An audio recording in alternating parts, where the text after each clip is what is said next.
Welcome back to the Coach's Corner, as always, sponsored by Premier Lending. Today, guys, you've got us. We're back and ready to spit fire. I'm Devin Dubuc. And I'm Coach Rick Koenig. And, man, I think we've got a great topic today, Coach. You know, we were just sitting in the green room, and, you know, I don't know why, maybe it's a brown room. I don't know what color the room is. We're in the orange room. We're Premier. It's the orange. We're sitting in the orange room, and we're having a conversation about what top-tier loan originators are doing. And, you know, I think we're both have a lot of experience with this because, you know, number one, decades in the industry. Number two, managed large companies. Number three, we're on the Redder Morning Show with Scott Hudspeth every single morning, and we're having new guests that jump on there and share their stories. And then I've got the national podcast where I'm bringing on a lot of these guests and getting a peek behind the corners at what they're doing, right? So what do you think today, Coach? Do we talk about what the best of the best of the best are doing out there? Yeah, and I think, you know, when you start talking about what they're doing, part of what you got to talk about first is how they do what they're doing. And you and I were just talking about this. It's the loan officers today, we're seeing a lot of them that don't actually know how to be a loan officer. They know how to be salespeople. They know how to do a lot of things. They know how to market. They do tons of stuff. But the best of the best for years and years and years, and I think going into the future, are the ones that can look at a deal and do it like we did in the old days. You know, and I say the old days, and I don't mean it bad. So when you look at originators that were pre-2000, we didn't have laptops. We didn't have DU. You couldn't even get a credit report for 24 to 48 hours. It would print off a machine, and you'd see 5 people run over to the machine and be looking at the machine as the credit report printed out to see if it was yours. And then there was no credit score on it either. So back then, the originator had to know how to know the loan programs, which is a must in today's market. Absolutely. Even with AI and everything, you still got to have it. You got to know your products. The second thing is, you have to know how to read a credit report. Yeah. Even though you got the credit score, you still got to look at it because there can be stuff on there. You still have to know how to break down income, which is probably what I say the two most important things. It used to be reading the credit and doing some of the other stuff before DU. But if you don't know how to break down income and you don't know how to break down where the cash to close is coming from, you give it to your processor who gives it to an underwriter. They don't absolutely have 100% clear picture on what you see or know. And you and I were just talking about automating more than manual, you know, when you turn that stuff in. And that to me is the important thing before they start doing what they're doing to bring the business in. The people have to trust you. Well, let's talk about that a little bit, right? You know, because at the end of the day, you know, there are a lot of things that are automated. And, you know, we're not saying to not utilize the tools that are out there. But at the same time, you've got to know your guidelines inside and out. I was literally just having a conversation with the sales team on this the other day, Coach. And, you know, one of the things that I told them is we are in an industry where you can get paid money that athletes make, right? Money that superstars make, right? Astronomical amounts of money.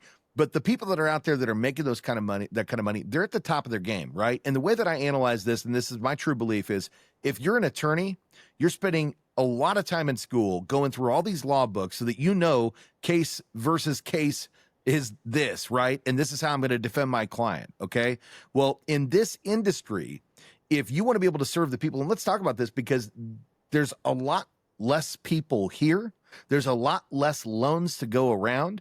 And at the end of the day, if you're going to be able to serve your agents and serve your clients, you better know it inside and out. So if you're a top tier professional in this industry today, you should be studying the guidelines for the programs that you have, just like an attorney is studying to pass the bar, right? Because you've got to be able to go out there with confidence and go, hey, let me talk to you, top tier agent. And let me ask you, you know, what are you doing with the loans that are getting turned down, right? What about the clients that you felt like should have closed that didn't close? Okay. And hey, let me take a look at some of those. Let me go through that stack and see how I might be able to serve you. Let me earn your business. Hey, at the end of the day, I want a spot on the bench and I'm willing to put in the reps to get to that point. And if you're already that loan officer, great. But there's a lot of people out there trying to crack the code as to how they can engage with these top tier agents. And these podcasts that I keep having with all these great people, one of the things that they've had in common is they keep saying, well, A, I know my guidelines. B, when I approach people about my guidelines, I tell them, hey, look, this is what I'm known for. What I'm known in the industry is getting the tough deals done. And a lot of people go, well, I don't want to start there. Well, guess what? You got to start somewhere. And sometimes start with the tough deals is what it takes, right? And guess what? You got to go through the tough ones to get to the easy ones because they are there. But if they see that you're going to take the time to dissect and analyze and that you're going to get clients closed that they never thought were going to get closed, they're going to start to build trust in you, right? And eventually you can step up and go, look, I know I'm getting your trash and I'm good with that. Let me get 30% of your business, right? I'd love to just get a higher percent of your business. So that way those lenders that are not getting those loans now you don't have to deal with that. You don't have to have those struggles. So, I agree with you, Coach. I think you've got to know your guidelines inside and out. You have to know how to analyze a file and you got to put it together right. One thing that I've always told our teams is when you prepare a file, I don't care if it's for the processor or the underwriter, it needs to read like a good book.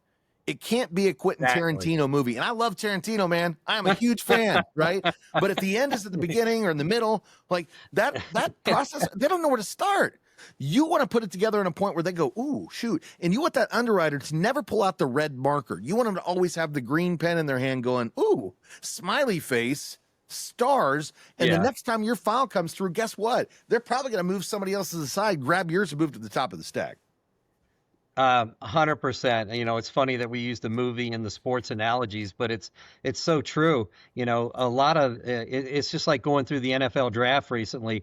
All your draft choices come in wanting to get paid like the top people in the industry, but they haven't even performed yet. And when you're going into these new realtors, and not new realtors to you, you do have to play your way on, onto the bench and then to earn move your spot.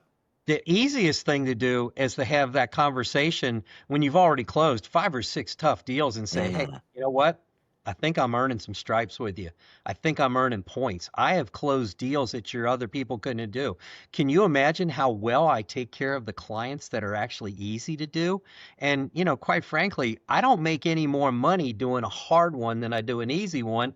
Hey, why don't you toss me a few, and just the way you ask for it, a lot of times they're going to go, oh man, I didn't see it that way. I'm so sorry. Yeah. And for originators, getting some of the better deals, some of the regular FHAs or VAs, and not always getting stuck with a toughie or a down payment assistance where your branch and the company's not making as much money.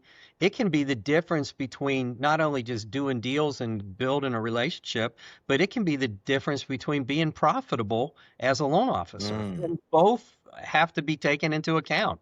Yeah. Well, let's start with this too, right? So another big part of this job is building trust. And that's not just trust with the agent, but it's trust with the client. So one of the other things that we keep hearing is people are doing a lot with social media today. Now, does that mean you need to consume your life with social? No, but there's certain things that you need to do. The audience that you want to target. So let's say that you want to work with some of the top tier agents in your market, or even not in your market, but it's in the sphere that you serve. You need to go on, you need to friend request every single one of those people. You need to make sure that they're seeing you and that they're present, right? And at the end of the day, sure, we can like, we can comment and DM, we should be doing those things. But at the same time, what we need to do is we need to start building a presence on social media that lets people know who we are. So how do you do that? Well, you take those same hard scenarios that you're talking about right here, Coach, the ones where you got that client done because you did cross your T's and dot your I's, and you tell a story, right? Hey, I just was thinking the other day, and I felt like I wanted to share this with the world. We had this customer that I just closed, and 6 months ago, they didn't think they could buy a house. The agent that I was working with, they were feeling a little disgruntled because the loan officer they were working with let this thing go, and they just felt like this client deserved to own a home. And we took a look at that file, and at the time, they weren't ready. But we did this, and over time, we got that client mortgage ready, and now they're a homeowner. You share that story. Hey, if you're an agent, you run into this, reach out to me and my team because we care and we're going to get your borrowers to the closing table. Sell it with conviction. Or how about this story? Hey, we've got this really great program and I felt like I'd share it out there because, I've found often that clients are getting stuck at the closing table or stuck on without buying right now because the rates are a little higher and they're feeling a little uncomfortable and homes are sitting on the market a little bit longer. So they can't always sell their house before they buy the next one, right? So guess what? We've got programs like the Bridge, but let's talk today about a recast. right? How do you Yep. use a recast? Well, at the end of the day, if you know you're going to sell the property you're exiting, but the new mortgage payment at $600,000 sounds scary to you, okay? What we do is we market you in at the $600,000 loan. We know that's a temporary bridge because at the end of the day, the payment on that looks pretty scary, but you also know that you've got a couple $100,000 in equity on the house that you're going to exit. So we look at what it's going to look like to recast that same loan that we're providing you now, which is going to save you $1,700 a month in this particular scenario after the transaction's finalized, and you don't get petrified or shell shocked because the new payment is going to be higher, and you go out there and find the house that you want and take a little bit more time to move the property on the back end. Hey, if you've seen agents or clients that run into those, call me today, right? Yeah. You need to be doing that kind of stuff on social media. That's how you're going to get people's lucky attention. and they qualify with both loans. The recast is an excellent way to go. And then, with our internal bridge loan product that we have, you don't have to income qualify because we'll actually finance a couple months of payments into the loan so you don't have double payments. We won't make you get rid of your original mortgage on the current home, so you still have that lower payment, or the payment you're used to. And now you can go buy that house, have a couple of months to sell it, and you wouldn't even double up with an interest-only payment until the almost 90 days. That's it. And instead of just selling the product, talk about how you served an agent by providing that product as an opportunity to help their clients get into the next home, and how they're now closing more loans as a result of the fact that you have the product. Because now it's not a sale, it's a win. And you're sharing a win with your people out there, and they get excited about that kind of stuff.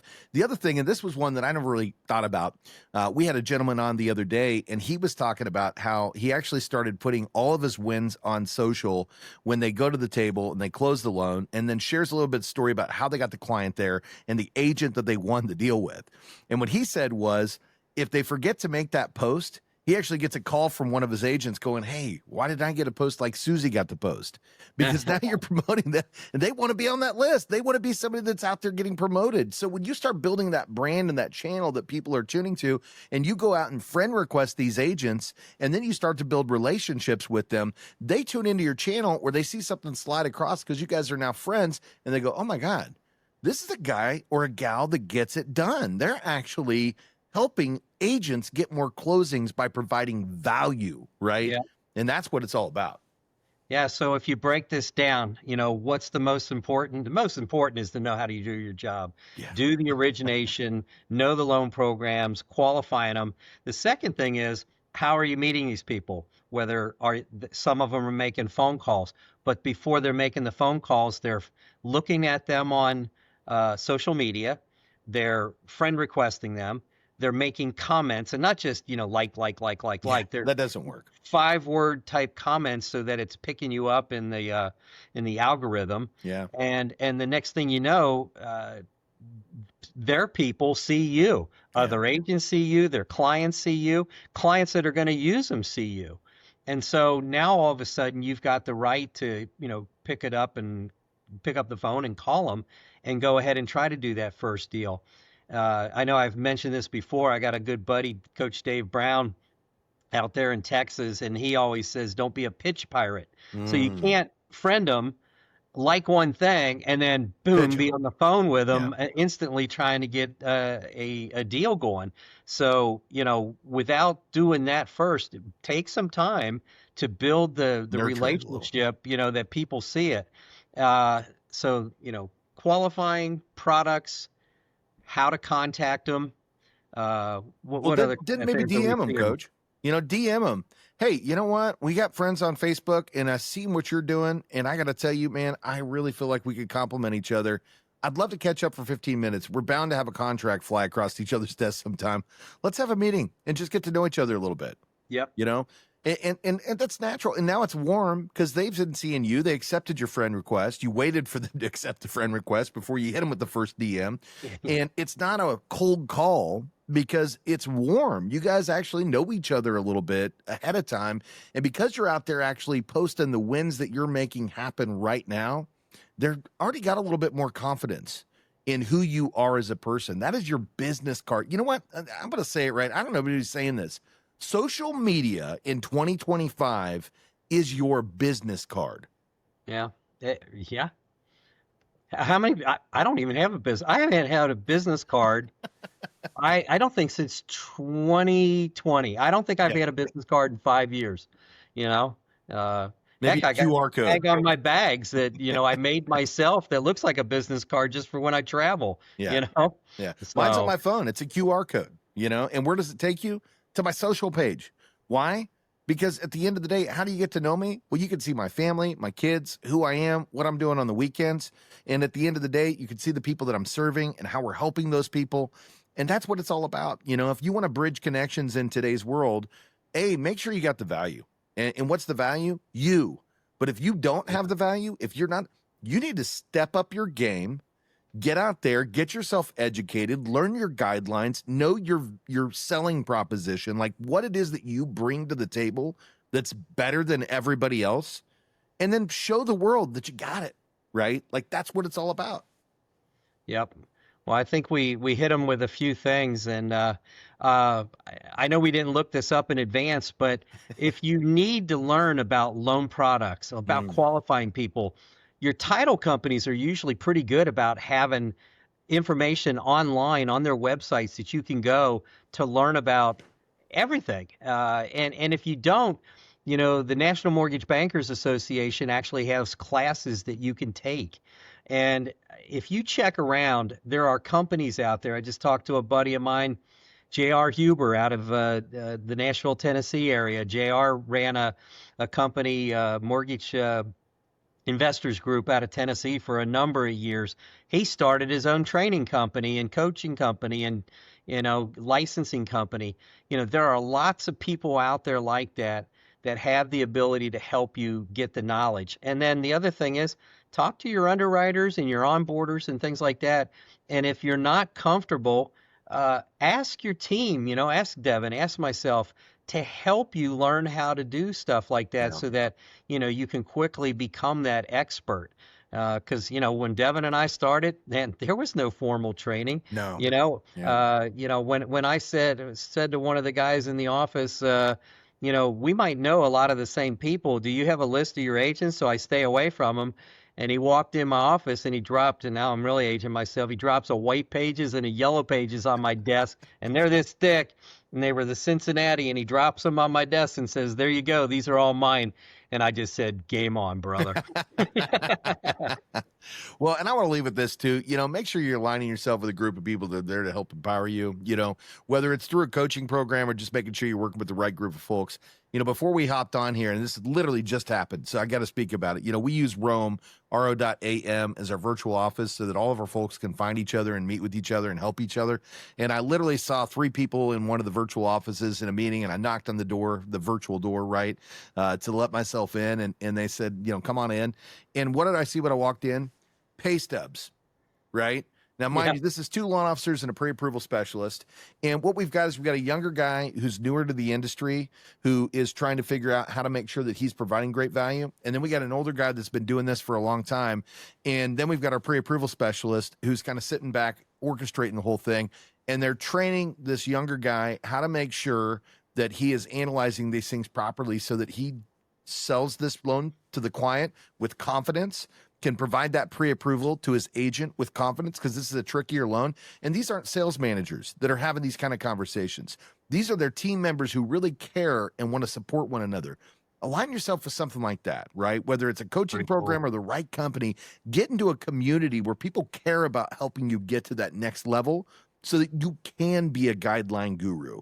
And by the way, if you want to be at the top of your game, grab your guidelines and read them. Become an attorney. Literally, attorneys get paid massive money because they know their guidelines inside and out, right?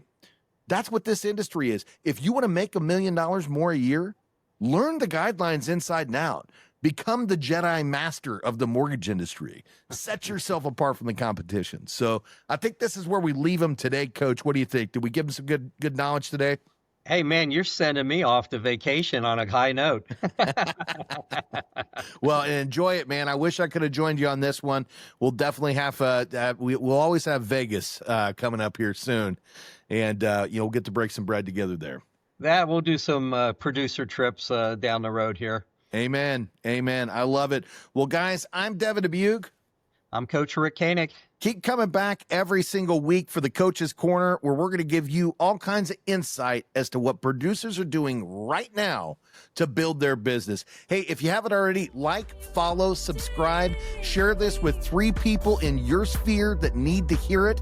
And if you have a topic you want tackled, put it in the comments. We'd love to hear from you.